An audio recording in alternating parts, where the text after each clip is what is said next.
함께 기도하고 성경 공부를 시작하겠습니다. 하나님 아버지 감사합니다. 앞으로 창세기 공부를 통해서 하나님께서 창조하시고 타락한 세상을 구원해 가시는 하나님의 놀라운 은혜의 계획을 저희가 발견하고 감사하며 기뻐하며 은혜 가운데 살아갈 수 있는 저희 모두가 되게 해 주옵소서. 예수님 이름으로 기도하옵나이다. 아멘. 오늘부터 ESV 성경 공부 교재 가운데 창세기를 공부하도록 하겠습니다. 우선 ESV 성경 공부 교재의 특징에 대해서 간단하게 말씀을 드리고 공부를 시작하겠습니다. 성경 공부를 할 때 그 분량이 중요하고 또 기간이 중요합니다. ESV 성경 공부 교재는 3개월에 성경책 한 권을 공부하도록 짜여진 교재입니다. 3개월이면 일반 학교에서 한 학기 공부하는 분량이고 약 12주, 12주가 되겠습니다. 그래서 성경을 한 권을 공부할 때 1시간에 공부할 수도 있고 또 1년 동안 공부할 수도 있고 다양한 방법으로 공부할 수 있으나 보통 한 3개월에 한 권 정도 공부하면 적당하리라 생각을 합니다. 그리고 이 ESV 성경 공부 교재의 구성은 아주 종합적이고 체계적이고 다채롭게 되어 있습니다. 제일 먼저 각과의 전반적인 내용을 개관을 합니다. 그 다음에 이제 제일 중요한 부분은 질문을 던지고 또 대답을 찾아가는 본문에 대한 귀납적인 공부가 되겠습니다.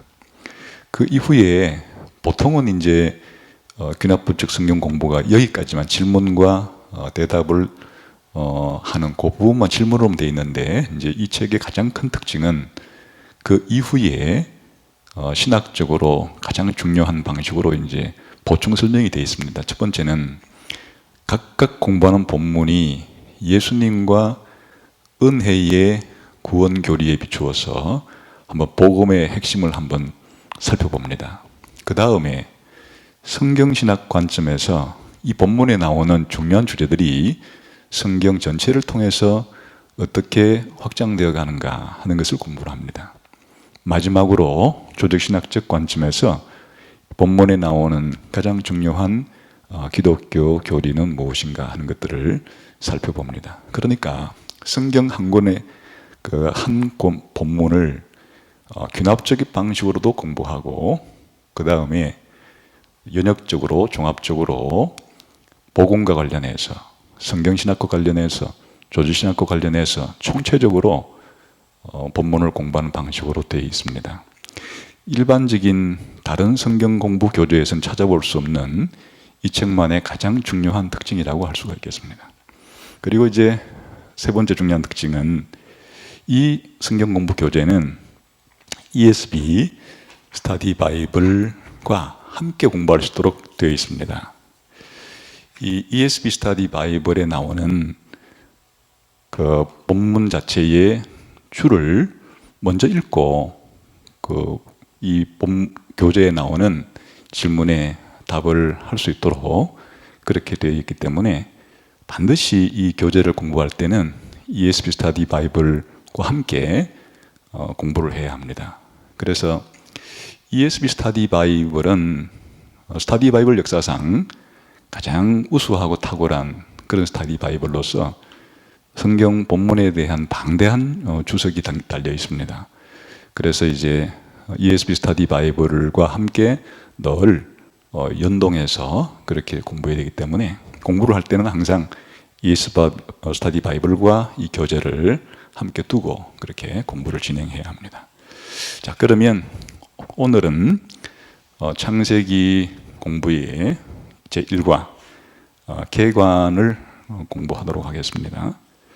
우선 이 교재에 나오는 개관도 역시 ESV 스터디 바이블의 각 성경 앞부분에 붙어 있는 성경 개관을 읽고 이 스터디 바이블 교재를 공부해야 내용이 잘 이해가 됩니다. 그래서 ESV 스터디 바이블에 나오는 창세기 서론 부분을 좀 살펴보고 이 교재를 들어가는 것이 좋을 것 같습니다. 자, 우선 ESV 스터디 바이블의 창세기 서론에 보시면 이 창세기 서론, 창세기 개간은 보통 구약 개간, 구약 개론책에도 나오지만 ESV 스터디 바이블에 나오는 이 서론은 아주 우수한 개론에 해당이 됩니다. 이 부분을 집필하신 분이 데스몬드라고 하는 학자인데 모세오경의 아주 전문가 중에 한 분이어서 이 개론도 아주 탁월합니다. 살펴보겠습니다. 우선 이제 창세기라고 하는 이 책의 제목이 어떻게 출발했는가 하는 거죠. 또 누가 썼는가, 언제 썼는가 하는 것이 중요합니다. 영어로는 제너시스라고 그러는데 이것이 이제 헬라어 게네시스에서부터 나온 것이고, 원래 히브리어 성경의 이름은 베레시트라 그래서 첫 문장에 나오는 첫 구입니다. 베레시트 바라 엘라힘 이렇게 나가는데 첫 단어를 가지고 책 제목을 정했고, 헬라어 번역 성경에서는 게네시스라고 하는 것이 이 창세기의 가장 중요한 단어 중에 하나인 우리가 흔히 족보 계보라고도 하는 톨레도토라는 말을 번역한 겁니다. 그래서 이제 둘 다 기원, 시작 이런 의미들을 가지고 있어서 창세기의 제목에 가장 잘 어울리죠. 우리말 성경 이름은 창세기니까 세상을 창조한 기록이라는 면도 같은 의미가 되겠습니다. 그래서 이 책의 제목이 바로 시작과 기원을 말하는 그런 책이어서 사실 창세기 안에는 우주의 기원, 인류의 기원, 이스라엘 민족의 기원이 나오고 있죠. 그러면 이 책은 누가 썼는가? 모세가 이 창세기를 썼습니다.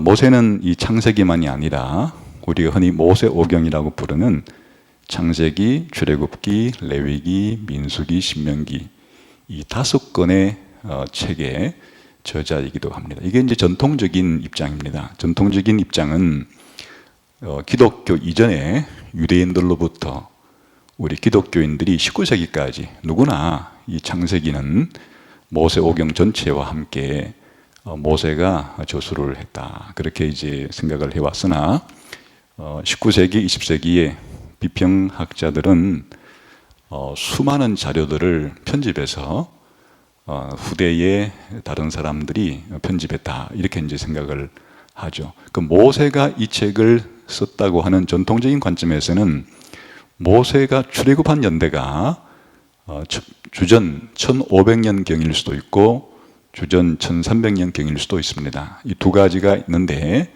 보통 이제 보수주의 학자들은 더 많이 따르는 것은 주전 1500년대 설입니다. 그러니까 창세기와 출애굽기, 레위기, 민수기, 신명기, 모세오경은 주전 1500년경대에 모세가 썼다 하는 게 이제 전통적인 보수적인 입장이 되겠습니다.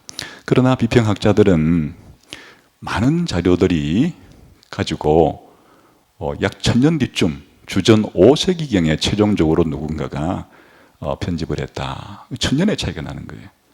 그러나 이제 오늘날에는 이런 비평학자들 가운데서도 그런 이론들은 무리가 있다고 해서 이제 그 이론에 반대를 하고, 어쨌든 우리 보수적인 입장으로서는 창세기는 모세가 주전 1500년대쯤 썼다. 그렇게 생각하시면 되겠습니다. 자, 그러면 창세기를 이해할 때 중요한 것은 모세오경과의 관련성입니다.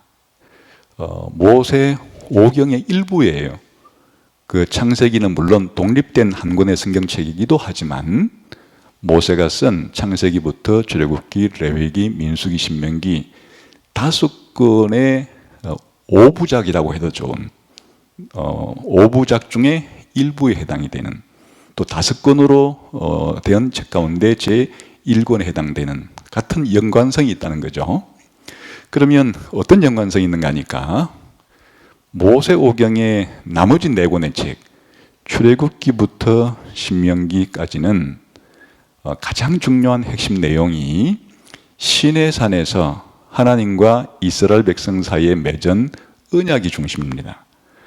다시 말하면 그 언약을 시내산 언약이라고도 부르고 모세 언약이라고도 부르는데, 이 시내산 언약과 모세 언약을 통해서 하나님과 이스라엘 백성 사이에 맺어진 언약의 결과로 이스라엘이 신정 국가가 됩니다. 하나님이 직접 통치하시는 나라, 국가가 되는 거죠. 그래서 이제 출애굽기부터 신명기까지의 중심은 바로 시내산에서 있었던 이 하나님과 이스라엘 백성 사이의 언약 체결이 중심입니다. 그래서 내용상으로 볼 때 출애굽기의 19장부터 민수기 10장까지, 그 출애굽기부터 민수기까지의 그 중앙 부분에 바로 시내산에서 벌어진 바로 이 언약 체결 사건이 모세오경의 중심이고, 그리고 모세오경의 출애굽기부터 신명기까지 이 네 권의 외곽은 모세의 일대기입니다. 모세의 정기에 해당이 돼요. 그 출애굽기가 시작되는 1, 2장에 모세가 출생하고, 그 다음 신명기 제일 끝부분인 신명기 34장에 모세가 죽습니다. 그러니까 출애굽기부터 신명기까지는 껍데기는, 외곽은 모세의 출생부터 모세의 죽음까지 모세의 전기에 해당이 되는 겁니다. 그러면 창세기는 뭐냐? 바로 이 출애굽기부터 신명기까지의 서론에 해당이 되는 겁니다. 어떤 방식으로 창세기가 출애굽기부터 신명기까지 서론인가 하니까, 아까 출애굽기부터 신명기까지의 가장 중요한 핵심은 이스라엘이 신정국가가 되었다는 겁니다. 그러면 그 신정국가인 이스라엘은 12지파 동맹체입니다. 그럼 도대체 이 12지파가 어디서부터 생겨났나 하는 12지파의 기원이 중요하겠죠.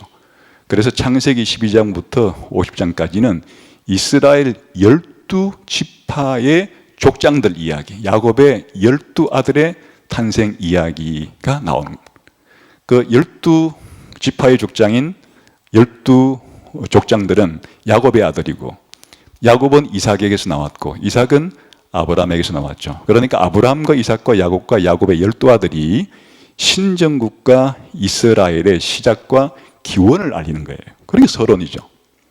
그리고 창세기 1장부터 11장까지는 또 아브라함은 어디서 나온 겁니까? 아브라함을 거슬러 올라가게 되면 노아가 나오고, 노아를 거슬러 올라가면 아담이 나오죠. 그러니까 창세기 1장부터 11장까지는 아담부터 아브라함에게 이르는 이야기예요. 다시 말하면 창세기는 바로 신정국가 이스라엘의 기원을 알리는 그러한 서론, 머릿말에 해당이 된다. 그래서 이 창세기를 공부할 때는 항상 모세오경 전체의 일부분으로서, 머릿말로서 기능하는 것을 알고서 나머지 출애굽기부터 신명기까지의 모세오경의 나머지 부분과 관련성 속에 공부를 해야 합니다. 그게 지금 잘 설명이 되어 있습니다. 그 다음에 이 창세기의 구조가 어떻게 됐는가 하면, 창세기 배열이라는 부분이 창세기 구조란 말입니다. 이 창세기는 다음 두 가지 주요 부분으로 나뉜다. 첫째, 아브라함 이전의 태고의 역사 1장부터 11장. 둘째, 족장들의 역사 12장부터 50장. 이 두 부분은 서로 균형과 조화를 이루고 있다. 이렇게 설명이 되어 있죠. 그 창세기는 크게 둘로 나눕니다. 1장부터 11장까지는 태고의 역사. 태고의 역사라는 것은 인류 전체의 최초의 역사라는 뜻입니다. 인류사 중에서도 최초의 인류 원시사. 원시다 그러면 아주 오래전 건데, 원시 중에 최초의 원시, 태고 상태, 인류의 태고사를 다루고 있고, 그 다음 12장부터 50장까지는 이스라엘 국가의 국부들, 다른 말로는 족장들의 역사를 기록하고 있습니다. 이 두 부분으로 되어 있는데, 이 두 부분이 밀접한 상호 관계를 맺고 있어서 이 태고사는 이스라엘 족장 사이에 배경을 형성해 줍니다. 무대를 만들어주고, 이 세계사라고 하는 인류사라고 하는 배경 혹은 무대 속에서 이제 하나님이 이스라엘 족장들을 다루어 가시는 것이 바로 후반부의 역사가 되겠습니다. 서로 간에 아주 상호 밀접한 관계를 가지고 있습니다. 이 창세기의 이 큰 두 부분을 나누는 것이 중요하고, 그 다음에는 창세기의 구조는 창세기를 관통하는, 인체로 말하면 뼈대에 해당되는 것이 무엇인가니까 이 문구입니다. 여기 보면 톨레 도트라고 하는 히브리어가 있는데 우리말로 번역할 때는 족보 혹은 뭐 가게 뭐 등등 이렇게 번역을 할 수가 있습니다. 여기에 중앙 부분에 보시게 되면은 창세기의 특징 가운데 한 가지는 이것이 무엇의 족본이라는 제목 또는 표제어구가 자주 사용된다는 점이다. 이게 창세기의 구조를 파악하는 열쇠에 해당됩니다. 그래서 이게 11번 나오는데 이제 그 에서에게 적용되는 것은 2번 나오기 때문에 결과적으로는 요 문구에 의해서 창세기의 구조가 10개로 나누어집니다. 10번 나오기 때문에. 그래서 이제 창세기 1장부터 2장 3절까지는 전체 창세기의 서론에 해당이 되고, 그 다음부터 이제 요 문구가 나오는 구절부터 그 다음 이 문구가 나올 때까지가 한 단락이 되어서 창세기는 총 11개의 단락으로 그렇게 나눌 수가 있겠습니다. 그 53페이지의 도표를 보시게 되면 여기에 이제 이러한 누구누구의 족본이라 하는 의미, 처음에는 하늘과 땅의 톨레톳, 하늘과 땅의 계보입니다. 그 다음에 아담의 족보, 노아의 족보, 노아의 아들들의 족보, 셈의 족보, 데라의 족보, 이스마엘의 족보, 이삭의 족보, 에서의 족보, 야곱의 족보. 그래서 창세기는 서론 다음에 10개의 톨레도트, 다시 말하면 10개의 족보를 연결해 놓은 책이다, 이렇게 생각하시면 되겠습니다. 그 다음에 54페이지에 보시게 되면은 이게 이제 창세기의 족보를 도표로 만들어 놓은 건데요. 결국에는 이게 창세기의 뼈대이자 창세기를 이해하는 가장 중요한 구조가 됩니다. 결국에 창세기란, 보세요, 아담이 가인과 아벨과 셋을 낳았는데 이 아담에서부터 셋으로 연결되고 셋부터 노아까지 쭉 수직적인 족보 하나가 연결이 되고, 그 다음 노아의 아들 가운데 셈, 함, 야벳의 족보를 기록한 다음에 그 중에서 셈부터 다시 데라까지 수직 족보가 하나 연결이 되고, 데라의 아들 가운데 아브라함으로부터 다시 아브라함의 아들 가운데 이삭, 이삭의 아들 가운데 야곱, 야곱의 아들 가운데 12아들로 내려오는 게, 이것이 창세기의 구조적인 가장 중요한 특징입니다. 왜 이런 구조가 나왔는가 하면 창세기 3장 15절 때문에 그래요. 창세기 3장 15절은 인류가 타락한 이후에 하나님께서 인류를 구원할 메시아를 보내어 주신다 그랬는데, 그 메시아가 바로 여자의 후손이란 이름으로 나옵니다. 여자의 후손이 인류를 타락하는 게 유혹하게 만든 뱀의 머리를 박살을 내고 인류를 구원할 인물이에요. 그래서 왜 창세기의 족보가 이렇게 중요하게 등장하는가? 왜 창세기의 족보가 창세기의 구조를 이루는 뼈대인가 하면 바로 여자의 후손의 그 계보를 따라가는 것이에요. 다시 말하면 하나님이 약속한 여자의 후손이 오실 그 족보를 추적하는 것이 바로 창세기의 가장 중요한 내용이기 때문에 그런 거예요. 다시 말하면 하나님이 창세기 3장 15절에 약속한 여자의 후손은 누굴 통해 오는가 하니까 아담 아들들 가운데 누굴 통해 와요? 셋을 통해 오고, 셋부터 쭉 노아까지 이르는 그 족보를 통해서 오며, 그 다음 노아 아들 가운데는 셋인데 셈, 함, 야벳 가운데서는 셈을 통해서 내려오고, 셈부터 노아까지 쭉 수직 족보 하나가 내려오고, 그 다음에 데라에서부터 아브라함, 나홀, 하란 세 아들이 나왔는데 그 중에서 아브라함을 통해서 여자의 후손이 오고, 아브라함의 아들 가운데는 이스마엘과 이삭 가운데는 이삭을 통해 여자의 후손이 오며, 이삭의 아들 가운데서는 에서와 야곱 가운데 야곱을 통해 여자의 후손이 올 것이고, 야곱 가운데 12아들이 이제 태어나는 것까지가 창세기의 중요한 내용이에요.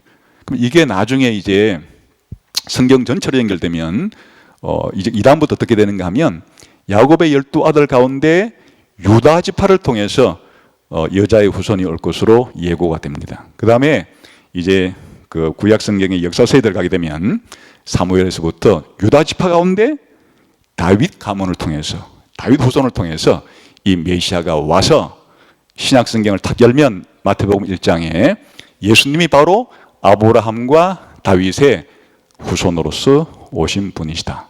그래서 창세기에 나오는 이 두 개의 족보, 아담부터 노아 10대, 노아부터 아브라함까지 10대, 20대와 그리고 아브라함, 이삭, 야곱 12아들과 그리고 12아들 가운데 유다부터 해서 다윗까지 이어지고 다윗부터 예수님까지 이어지는 것이 창세기 3장 15절에 메시아가 오실, 미래의 왕으로 오실 메시아의 가계를, 그 족보를 추적하는 데 목적이 있기 때문에 바로 뼈대가 중요한 이 족보가 창세기 뼈대가 되는 거죠. 자, 그 다음에 주제는 기본적으로 창조와 타락과 구원이에요.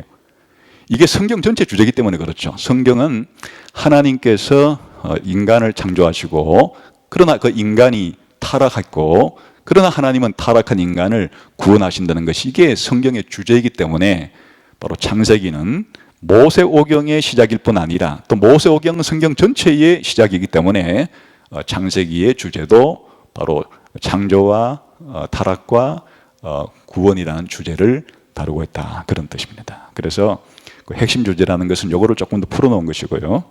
구원사 요약이라는 게 지금 방금 말한 그거예요. 구원사의 요약은 구속사라는 건 딴 게 아니고 창세기 3장 15절이 성취되는 역사가 바로 구원사이고 구속사예요. 그렇기 때문에 창세기 3장 15절의 가장 중요한 내용은 바로 미래의 사단을 멸망시키고 타락한 우리 인간을 구원하실 왕적인 메시아, 여자의 후손으로 표현된 그 메시아가 오시는 것을 기다리고 또 그 메시아가 언제 오셨냐 하는 것을 추적하는 게 바로 구속사예요. 그래서 구약성경 전체는 창세기 3장 15절에 약속된 그 여자의 후손, 미래에 오실 왕, 메시아가 어떤 과정을 통해서 오신가를 쭉 성취 과정을 다루는 것이 바로 구약성경, 신약성경은 그분이 오셨다는, 바로 예수 그리스도라는 이야기가 구속사예요. 그러니까 구속사는 이제 창세기에서 시작된 이 족보가 계속 이어져 가는 것이에요. 드디어 예수 그리스도에까지 연결되는 것이고, 그리고 그분이 오셔서 구원하는 백성이 누군가 하는 거예요.